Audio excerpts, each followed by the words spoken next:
जय श्री कृष्णा। राधे राधे। आप सभी को गणेश चतुर्थी की हार्दिक शुभकामनाएं। भगवान गणेश को गज का मुख लगाया गया तो वे गज वदन कहलाए। माता पिता के रूप में पृथ्वी की सबसे पहले परिक्रमा करने के कारण अग्र पूज्य हुए। सभी देवताओं ने उनकी स्तुति की, पर चंद्रमा मंद मंद मुस्कुराते रहे। उन्हें अपने सौंदर्य पर अभिमान था। गणेश जी समझ गए कि चंद्रमा अभिमानवश उनका उपहास कर रहे हैं। क्रोध में आकर श्री गणेश जी ने चंद्रमा को श्राप दे दिया कि आज से तुम काले हो जाओगे।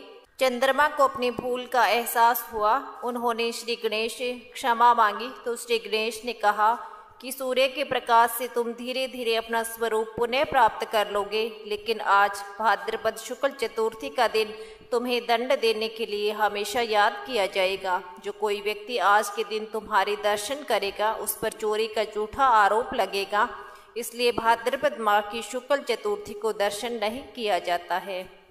श्रीमद् भागवत पुराण में वर्णित एक कथा के अनुसार सत्यराजित नाम का एक सूर्य भक्त था। उसकी भक्ति से प्रसन्न होकर भगवान सूर्य ने उसे स्यमंतक मणि प्रदान की। उस मणि से सूर्य के समान तेज प्रकाशित होता था। उस मणि को सत्यराजित ने अपने घर में एक मंदिर बनवाकर उसमें स्थापित करा दिया था। उस मणि के प्रभाव से सत्यराजित बहुत समृद्ध हो गया था। उस मणि की विशेषता थी कि वो प्रतिदिन 8 भार के बराबर स्वर्ण प्रदान किया करती थी, और उस मणि का जहाँ पर पूजन होता था वहाँ अकाल, महामारी, ग्रह पीड़ा, सांप का भय, शारीरिक और मानसिक परेशानी, निशाचरी माया कुछ भी अशुभ नहीं कर सकती थी। उस मणि को पाकर सत्यराजित को बहुत अहंकार आ गया था। भगवान श्री कृष्ण ने एक बार सत्यराजित से कहा, तुम यह मणि महाराज उग्रसेन को दे दो, इसका उपयोग जनसेवा के लिए करेंगे और इसकी सुरक्षा भी हो पाएगी। किंतु उसने लालच और अहंकार में आकर श्री कृष्ण के प्रस्ताव को अस्वीकार कर दिया। भाद्रपद की गणेश चतुर्थी का दिन था। श्री कृष्ण भोजन करके उठे। अनायास या कह सकते हैं कि भावीवश उस दिन उनकी दृष्टि चंद्रमा पर पड़ गई। तभी नारद जी ने उन्हें आकर कहा, हे प्रभु, आज के दिन चंद्रमा का दर्शन करने से आप मिथ्या कलंक के भागी होंगे। इसके बाद घटनाक्रम ऐसा हुआ कि भगवान को मिथ्या कलंक लग ही गया। सत्यराजित का एक भाई था जिसका नाम प्रसेनजीत था। वह एक दिन उस स्यमंतक मणि को गले में धारण करके जंगल में आखेट के लिए चला गया।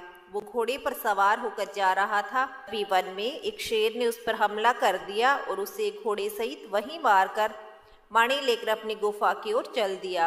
वह अपनी गुफा में प्रवेश करता इससे पूर्व ही ऋक्षराज जामवान ने उसका वध करके मणि को अपने अधिकार में ले लिया। जामवान वह मणि लेकर अपनी गुफा में चला गया। जब सत्यराजित का भाई प्रसेनजीत वन से वापस नहीं आया तो उसे बहुत चिंता हुई।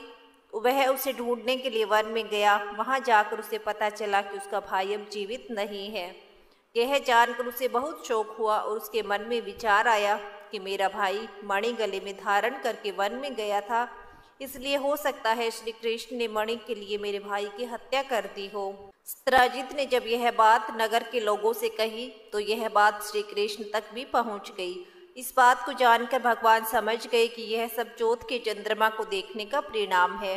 अपने ऊपर से इस कलंक को हटाने के लिए भगवान श्री कृष्ण ने कुछ विश्वसनीय लोगों के साथ मिलकर प्रसेनजीत की खोज आरंभ कर दी।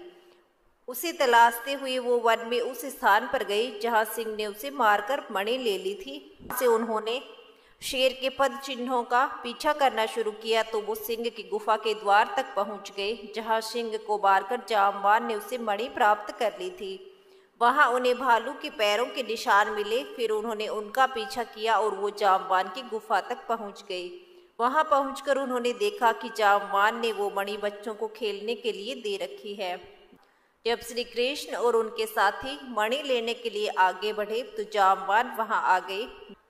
जामवान बहुत ही बलवान था। मणि के लिए दोनों में भयंकर युद्ध आरंभ हो गया। श्री कृष्ण और जामवान का युद्ध बहुत ही भयंकर था और पूरे 21 दिन तक उनका युद्ध चलता रहा।